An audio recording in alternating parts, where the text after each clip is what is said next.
Ladies and gentlemen, hello and welcome to the On the Whistle podcast. We've got a really interesting interview for you today with head coach of the Comorian national team, Stefano Cusin, who agreed to speak to me a couple of weeks ago. I had a really good chat with him. Really interesting guy, really interesting career. Born in Canada, raised partially in France, Italian, coached all over the place. Saudi, Libya, South Africa, South Sudan, Wolves even. I know who'd want to coach in England of all places. Oh my goodness. But it was a really interesting interview. I hope you enjoy it. If you enjoy this kind of content, interviews, we've got a huge archive of interviews with the likes of Kanu, Mido, Kalusha Bwalia, even Xabi Alonso, the soon-to-be Real Madrid manager. Go through our archive on YouTube, on Spotify, on Acast, anywhere you get your podcasts. On the Whistle podcast. You can find us on social media, OTW_podcast, on Twitter and Instagram, and On the Whistle podcast on Facebook. We've got a lot of content coming up this summer. We will be at the Club World Cup. We will be at the Women's AFCON this summer as well. So stay tuned, as well as, of course, the CAF Confederation Cup and Champions League finals. But without further ado, I hope you enjoy our interview with Stefano Cusin. Coach, thank you so much for joining the On the Whistle podcast. We love speaking all things African football, but we especially love talking about the small countries. You know, we've had the likes of Tom Sampfiet talking about the Gambia, and you know, we've had quite a few people from the Comoros come and speak to us before, but we love hearing about these incredible stories of these smaller nations that are kind of better run, better organized than some of the big countries, and kind of reap the rewards by qualifying to AFCONs, to World Cups, etc., etc. Coach Stefano, it's lovely to have you with us. Tell us a bit about your journey. How did you get into football? And more importantly, how did you kind of start your coaching career? I was a player before. I used to play in Italy, France, Switzerland. And then it was by chance. I mean, someone they asked me if I am interested to coach a small boy, 12 years old. I say, yes, why not? We can try. And then from that time, now is almost 27 years that I am coach, and I like it. Wow. And so for you, even as a player, did you think you would end up being a coach? Was there interest there, or was it quite a surprise when you kind of started to coach and you realized, actually, I enjoy this, I'm good at this, this is something I could do? No, maybe it's something I have inside me from a long time, because I remember, first of all, I am Italian, but I grew in France. And I remember when I was maybe 15 years old, I used to coach 10 years, 12 years old small boys in my city, just near my home, just for enjoy. So I think this is something I have inside, and I like to transfer, to share experience. This is for me the challenge is not to win the game. Now, yes, of course, but I like to building players. And tell me about your transition, kind of moving abroad, because you spend your first couple of years, you know, in Italy, coaching in kind of the areas where you've played, where you've grown up, and things like that. And then suddenly you're in Cameroon, you're in the Congo Republic. How did that come about? How did you first move out to Cameroon? Look, because I have the chance to, as I told you before, to grow in France, and France is a country, a multicultural country. So always, it's not like Italy that in that time in Italy we talk only about Italy and Europe maybe, but in France you have a lot of people from outside. So my mind was always open.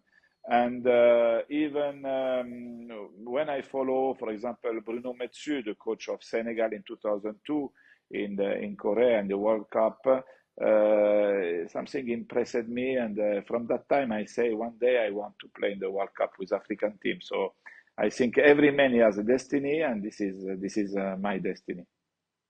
I love that. We'll get into kind of coaching in Africa a bit more, but first, you know, you travel around, particularly a lot of Asia. First, you know, you're in Libya, and you do so well with Al Ittihad Tripoli. Obviously, Libyan football is at a kind of interesting place now, hiring, you know, Aliou Cisse as the national team coach. I think some of the club football has kind of improved a bit, and, you know, have gotten qualified to the CAF Confederation Cup, hopefully into the CAF Champions League in the next few years.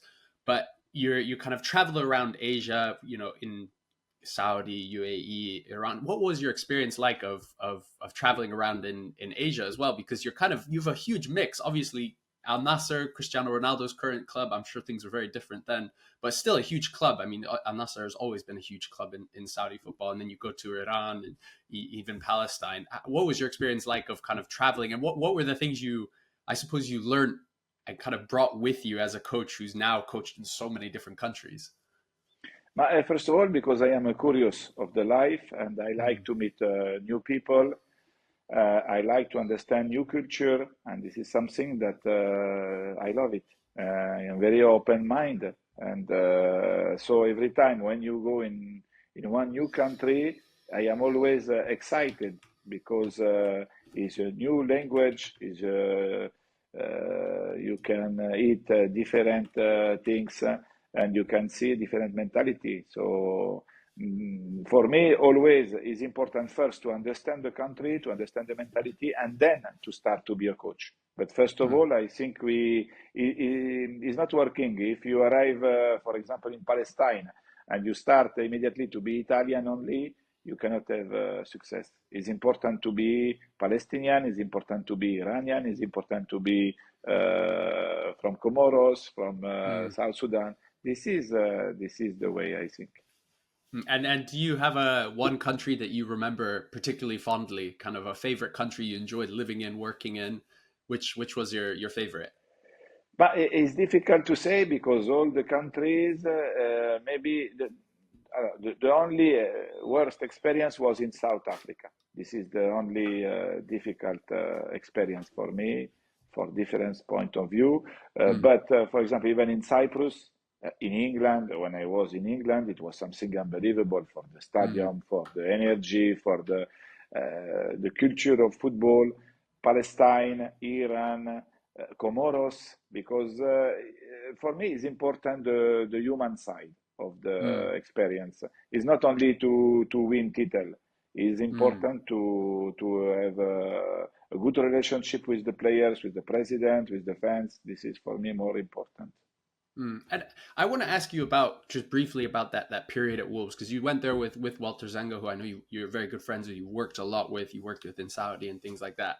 But kind of Wolves, obviously they're in the championship at the time, but they're probably the only club there that is kind of from the established kind of Western Europe, European football. Obviously they weren't doing so well then as they are now. How do you compare that experience to, say South Sudan or Palestine, completely kind of on, I guess, from what a lot of Europeans would say, the fringes of football, the kind of sides of football? Which did you enjoy more, kind of working for this kind of big club that is established, has lots of money, or kind of these smaller ones kind of in different corners of the world? But I think you cannot compare. Of course, it's different to play South Sudan, Kenya, or to go to Newcastle and to beat Newcastle there in front of 60,000 fans. This is different. I think in Wolverhampton we were there in the right club, but in the wrong moment because I remember we signed the contract. We start the first training on Monday, and the Saturday it was the beginning of the league. You know, Mm, there the championship you play every 3 days. So if the pre-season was not good, after you don't have time to work. But in any case, it was a great experience. mm, We are always talking about sport, and it's important also to understand different context, different point of view. That's why sometimes, for example, Mancini has no success in in Saudi Arabia mm, because in Saudi, I mean, because he has no experience before this kind of experience because the context is different, the culture is different. So mm. you must manage. If you work, for example, Real Madrid, Manchester City, and Milan, yes, it's different country, but it's the same organization. When you go South Sudan, Palestine, Iran, it's a little different. Mm. And that is a recurring issue in particularly African football. Often we see European coaches who will coach for a couple years and in Europe and struggle. And so then they move to Africa. And, often in Africa, we refer to them as like plumbers or carpenters because, they come from Europe. They just come because they're European, and then they struggle in Africa and they don't do well, and there kind of is no success. How do you make sure? Because then there's coaches like yourself, Tom Samphiet, Hervé Renard, who have come from Europe, again, maybe with less pedigree than some of these other coaches, but have been very successful in places like, Libya, South Sudan, Gambia, or Zambia. How do you go about kind of when you first join? So say, for instance, when you join South Sudan, youngest country in the world, trying to develop their football, what are the kind of first things you do when you become the new head coach of that team to kind of learn about South Sudan and to become part of the country itself? First of all, I think with Tom, Hervé Renard, all these kind of coaches, our luck is that we were not big players, that we played in the World Cup, and we didn't coach in Premier League for a long time in our country. This is the first things. So we cannot compare. We cannot say, okay, when I was coach in Milan, it was like that, so in South Sudan must be work like this. So the motivation is higher because we know that we come from a country in Europe that they have a big culture of football, and we go in one country like South Sudan that they have no league in that time. They have the league, but it was a very amateur league. They have no organization, everything to building. So this is a big challenge, but in the same time, this is also a big motivation, as Tom did with Gambia, for example, or Hervé Renard with Zambia. Even if Zambia was always a competitive team, is a different context. But the first thing is to have the motivation to understand that we know football, we know how to teach, but before to start our job, it's important to understand the culture and the mentality of the people there. And briefly, I want to talk before we get onto the Comoros is with South Sudan. What was your experience of coaching them? Because obviously this is the youngest country in the world. They've really had almost no success, nothing. Almost always it follows the same pattern. You get to the AFCON, the pre-qualifiers for the AFCON qualifiers. They play, I don't know, Djibouti or Seychelles or someone like this, and they get knocked out. What was it like for you, kind of trying to build something there? Because you did see success. You got to the AFCON qualifiers. You had that brilliant result against Congo, a country obviously you have a connection with. As you reminded me, you then went on to beat Kenya in a friendly. What was that experience like being in South Sudan? It was a great experience because first of all, I have the luck to have a big president, because Agostino Madwat, he was the president of the federation. He's a very straight man. He's very serious, very professional, with a great mind. Because you are lucky as a coach if you find a president that he leave you to work, as it's happened now with Comoros. So I start my job. The target was to building the team, because before they had no result, no organization, nothing. So we start step by step.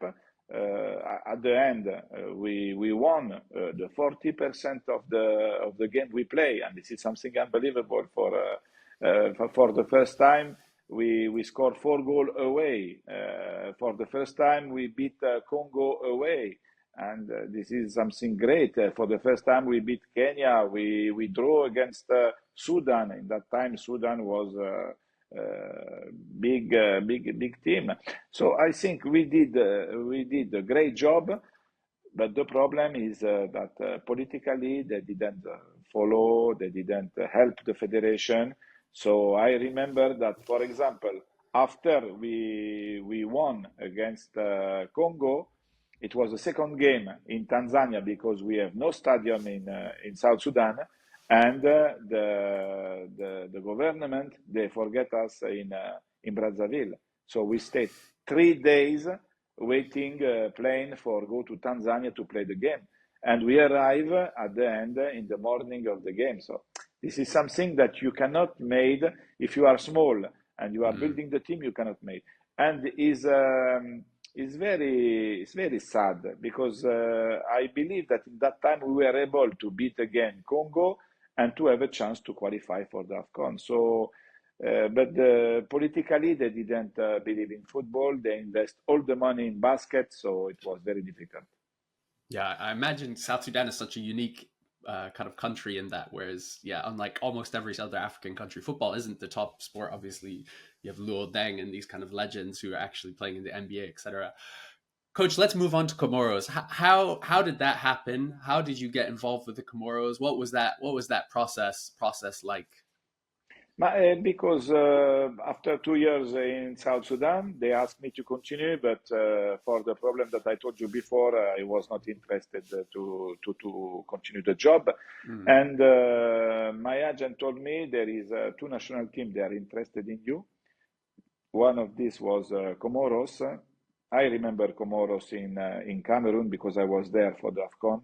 Mm. The impression was really great about the spirit of the team, the quality of players, and the president was looking for one coach for building the team because Mm. all the player was almost 32 Mm. to 32 to 34 years old.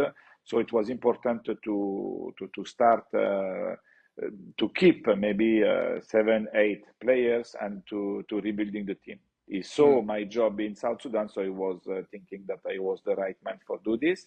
We spoke first by phone, and then he invited me in Moroni, and immediately we find agreement, and I told him no problem about money. It's important to do a great job, and that's why I am happy to choose Comoros.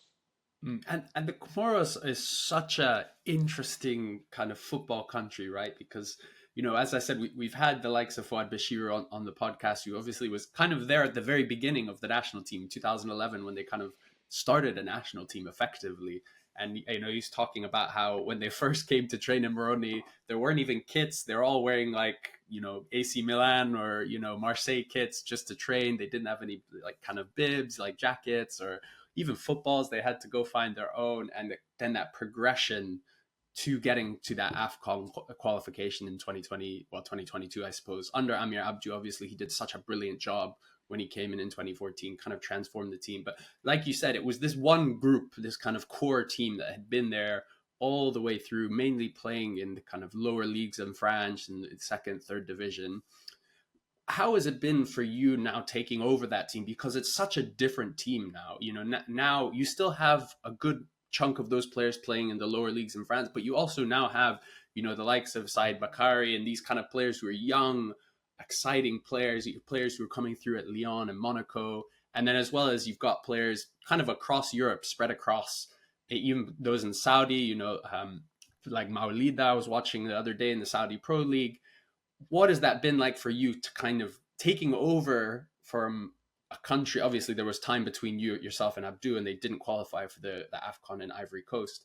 But that transition from a team that had overperformed, had done this miracle in qualifying for the AFCON, to now turning it into a competitive team that can qualify again, that can challenge for the World Cup. What has that process been like for you?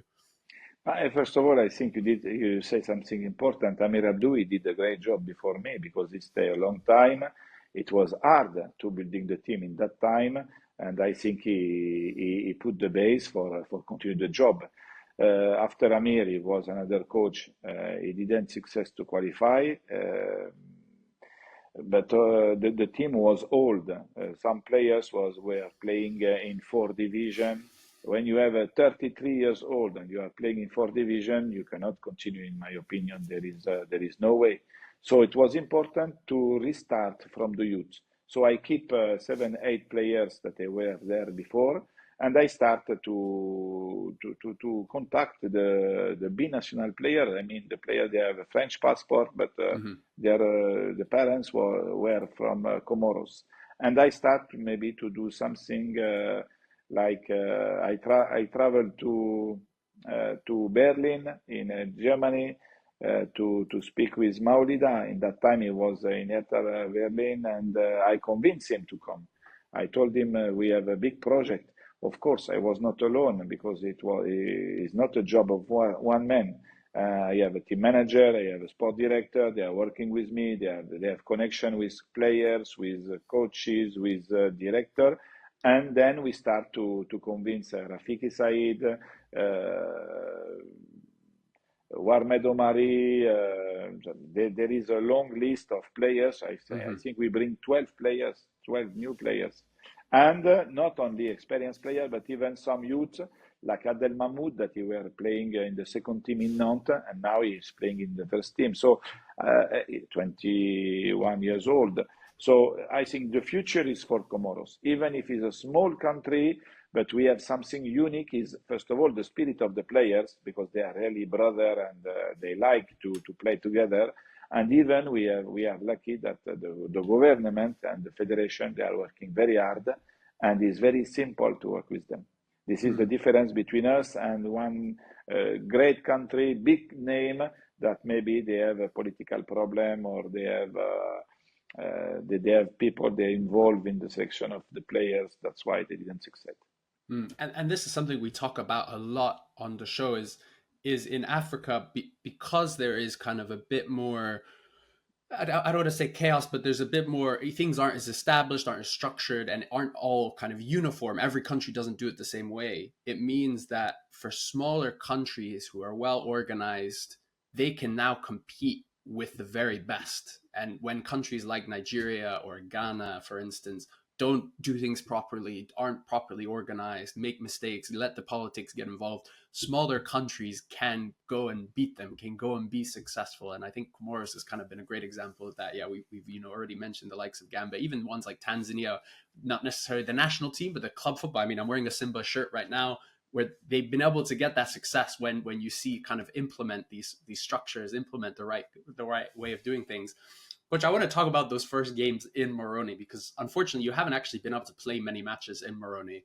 But those first two, the one against CAR, and then especially that win against Ghana, what was that like for you as your first kind of experience of coaching in the country and beating not just a huge club in Ghana, but the very same country that you beat, or that they beat at that previous AFCON in Cameroon that you were watching? What was that experience like for you? But look, I start my job with a friendly game against Capo Verde in France, Mm-hmm. and it was a problem between some players and the federation. That's why players that didn't come. Sometimes when you start hard, after it's more easy. We play with all the players under 20. We beat Capo Verde, and from this game, I spoke one by one with all the players that was there before. I told them, look, guys, I believe we can do something important, but one condition: we must talk. We must meet with the federation. We must meet with the government, and understand that we are all going in the same way. So after this meeting, really we start the World Cup qualification with the conviction that we can do something. And we won the first game 4-2. We beat Ghana even in the second game. The fans was unbelievable, and because Moroni is a small stadium, but it looked like 100,000 people, because it's something when they start to dance and to make in the stand, you feel even in the field. So, and all the players, they say, when we play at home, we feel that we cannot lose the game. So the conviction and the quality of players, the good organization around the team, I think this is something make the difference. And I then want to talk about your AFCON qualification, because obviously you have those two games of the World Cup qualifiers. You then have a few more later, the ones against Chad and Madagascar, and then it's just AFCON qualifiers. And obviously this is the way African football works, because we've got so many AFCONs so regularly. Well, it's not just World Cup qualifier and then AFCON; they're mixed in. But you go into this very tough group, because obviously Madagascar were there in 2019 and look like a kind of a better side. You've obviously had lost to them in the World Cup qualifiers. Then you have the Gambia, who obviously, like the Comoros, were phenomenal at the 2021 AFCON, where they went to the quarterfinals and lost to Cameroon like the Comoros did in the round before. And of course you have Tunisia, and Tunisia are, one of the most established, one of the best countries on the continent, and specifically at qualifying. Some of these other countries, they'll be good, and then they might miss out on an AFCON like South Africa or something like that. But Tunisia, they're always there. They always qualify. How is it managing that qualification? Because you were unbeaten. You went to Tunisia and won. I think in the first time Tunisia's even lost a home game in over a decade. How was that for you? How did you build up to that? And what was that sense of relief once you got over the line and qualified for the AFCON? But look, football is a process. From the first two games in the World Cup qualification, after we drop until March. In March, we play two friendly games. We make a camp, and we have the time to prepare the team, to work with the players, to improve the mentality, to make experience together. Then in June, we play another two games of World Cup qualification. One, we lost against Madagascar, and it was important to lose this game because sometimes when you win always the games, you cannot improve. When you lose one game, it's important you restart differently your job. So when we start, of course, the group was very hard because Tunisia, they beat France in the World Cup, and it was the years before. Madagascar, we never beat them in all the story of the competition. And Gambia, they have super players. They have players in Premier League. They have players that they play before in Italy. So it's a very, very difficult group. So in my mind, it was important when I looked the games. It was important to don't lose the first two games. It was the first one. It was against Gambia. We draw 1-1. The second one against Madagascar. We draw 1-1. So after that, it was the two games against Tunisia. I told to my players, because Gambia and Madagascar they didn't take points against Tunisia. If we get point against Tunisia, we have the occasion after to play the last two games with a small advantage. I think the players was really fantastic because, Tunisia, they didn't lose at home. It was maybe 12 years, something like that. It's not easy to go to Rades in Tunisia and to beat them because of the quality of the team, because of the experience, because of the fans, because of everything. But we did a great job, and we show first of all to us that we are able to in one game to beat any team. After this game, we draw the second one. So when we play the last two games, it was like as a tennis when you have you serve for win the game. So it's an advantage. And even against Gambia, they score first. But the quality of the players is to don't give up. They stay in the game. We draw 1-1 first half, and then in the last minute of the game, Maulida scored the goal, and we qualified. And then, because we play against Madagascar, and we beat them for the first time. So this is something great, but I think it's happened because also it was a short time, because September, October, November, it's meaning 2 months. You play 6 games, and you have a lot of time to work, a lot of time to stay with the players, and this is the secret. I think it was different. It was like before, the qualification in 1 year, 1.5 years, maybe it was different. But in that time, we were good. But it's not mean because we beat Tunisia that we are better than us. This is important to understand. We were only better than them in some moment crucial of the game. This is the difference. And Coach, you referenced earlier when you joining the kind of issues the federation had been having with some of the players, particularly the older players who kind of effectively had gone on strike because of issues surrounding some payments, but also just like you said, the professionalism. I mean, I remember speaking to Fouad Bashir, who's now retired, and he was talking about how he would sometimes show up to the airport and they didn't have a ticket for him to fly to the Comoros, and how these things are very important. And especially for players, he's talking about, if I don't travel well and I come back to France, or, he's in Cyprus, I think, and I get injured, I'm hurting my club career because kind of the professionalism isn't there on the national team level. How has it been managing in the Comoros? Have things kind of improved since then? And I also want to ask, what has it then been like? Because you played those first 2 games in Moroni, but you haven't played there since. You've had to play home games in Côte d'Ivoire, in Morocco mainly. How has that been navigating that with the federation? But first of all, there is a big difference between South Sudan and Comoros. As I told you before, in South Sudan, we don't have support of the government, so we lack Mm, of money, and we arrived the day of the game or the day before. We didn't make net training. This is the difference. In Comoros, it's true that it's a small country and small federation, but the organization, I think, is the same of any big national team in Africa. And this is also part of the secret about the result. Regarding the fact to play all the game away, of course, it's not easy. It's difficult always because the support of the fans is very important.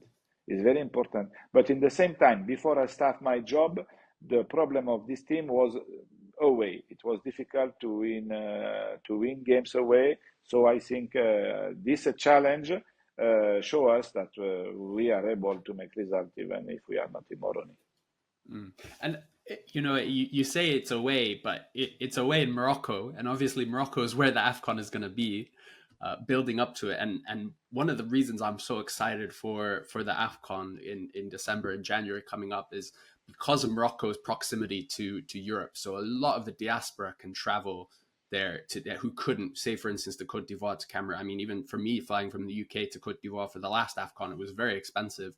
But to Morocco, it's so easy. And obviously, Comoros have such a big community, particularly in Marseille, but in the kind of south of France. And so I'm so excited to see, how many will come, the support that will come. What, how are you looking forward to this AFCON? Because also for you, it's special. You said your dream was to coach an African team to the World Cup. It's not quite the World Cup. You might still qualify for that, but it's the AFCON. It's a major, major tournament. What is it like for you building up to that? And especially knowing that for the first time, the Comorians will be able to be there. You'll actually have fans, because in Cameroon, COVID, it's such a difficult country to get to. There are pretty much no fans from outside of Central Africa. What is it going to be like for you, and how are you feeling ahead of the AFCON? Oh, no, for sure. First of all, we were away in the qualification, but in all the games, 2,000, 3,000 people Comorian, they are student in Morocco, in Tunisia, even in Ivory Coast. They come to follow the game and to support the players. So I am sure, because as you told me before, Morocco is not big distance to Marseille. There is the direct flight, so I am sure they will come and they're going to support the team. And even because the draw, so the first game, the opening game, will be against Morocco. So Mm-hmm. this is something fantastic for the country, for the players, for the staff. It's true. My dream is to play in the World Cup, but I think this AFCON, this is my World Cup. I love that. But with the World Cup qualifiers, obviously you had that terrific start. You beat Ghana, you beat CAR. You then in the last one had that setback against Mali, and it's now very close. You, Mali, and Ghana are kind of all in contention to qualify for the World Cup. But I want to specifically ask, how is it that you're preparing and managing it? Because all four of your remaining World Cup qualifiers are just before the Africa Cup of Nations. So you can't really prepare for the AFCON as a tournament in and of itself, because you're focusing on the World Cup, because obviously to qualify for the World Cup would be huge. Has that been a challenge? Do you think that will be a challenge, that those two kind of FIFA breaks happen just before the Africa Cup of Nations? Look, I think is fantastic because the best preparation is to play official game. After Mm. this is a World Cup qualification or AFCON qualification, it didn't change nothing. It's official game, so we are looking game by game to grow. And even we must say the truth: if Comoros qualify for the World Cup, this is in the world, in the history of the sport, the most bigger achievement Mm. ever. I am sure. So when I start my job, they didn't ask me to qualify for the World Cup. They asked me to rebuilding the team. They asked me to even to try to qualify for the AFCON. It was the target. Now we are there, 3 points behind Ghana. Last two games in March, it was the Ramadan time. In the end of the Ramadan, my players, they are all Muslim and they believe, and this is nice. But the performance is not the same, and something affects us, especially the first game against Mali, even if Mali is a big team with big players, and the coach is my friend, but he has a lot of experience. And then we beat Chad in the second game. So we are still there. We are still there. We enjoy, and we will play without pressure. Just we hope to play at home against Madagascar, because they are still working for the stadium. If we can play at home against Madagascar, I think is nice, because we have one chance to even to play maybe the playoff. So, but the important point is to go without pressure, with humility, but without limit. If we can go to the World Cup, we go. And like you said, it would be the most incredible achievement, I think, in sport. I just would be incredible to see the Comoros do something like that. It would be unprecedented, and especially in such a difficult group, being with both Mali and Ghana. But speaking of Mali, obviously your next game is against them in the World Cup qualifiers, but you'll also see them in Morocco. You're in that Group A, as you mentioned. That first game in Rabat, in that huge 60,000 seater stadium, where I've been there before. The atmosphere is incredible.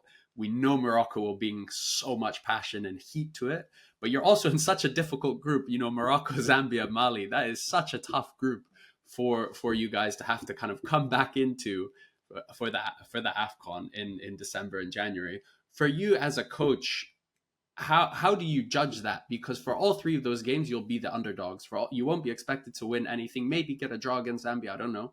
For you, what would be success at the AFCON in Morocco? What would success look like for you as the coach? Look, until now I play 15 games.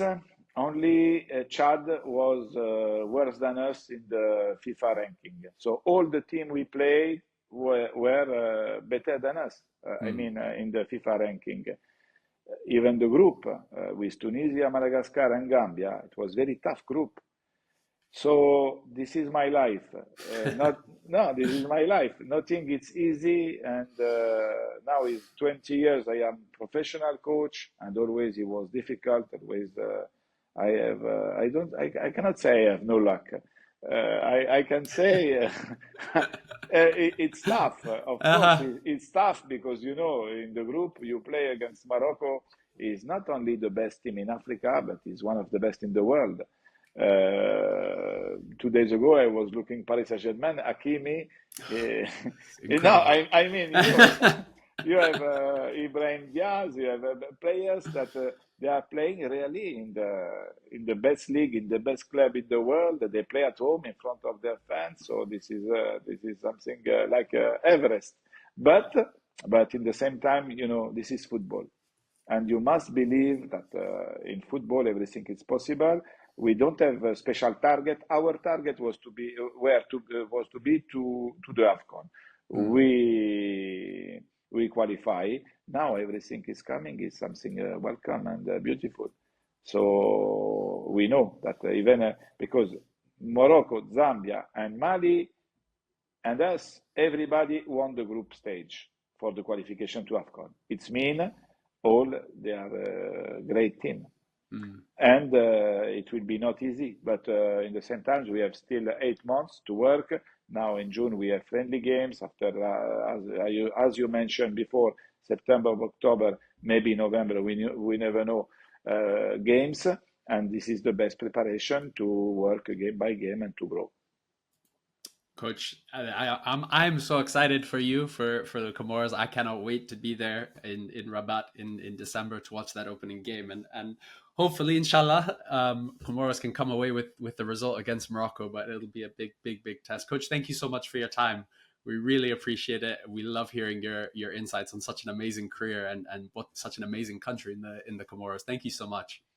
Thank you, and we hope to continue to work and to make something great for them.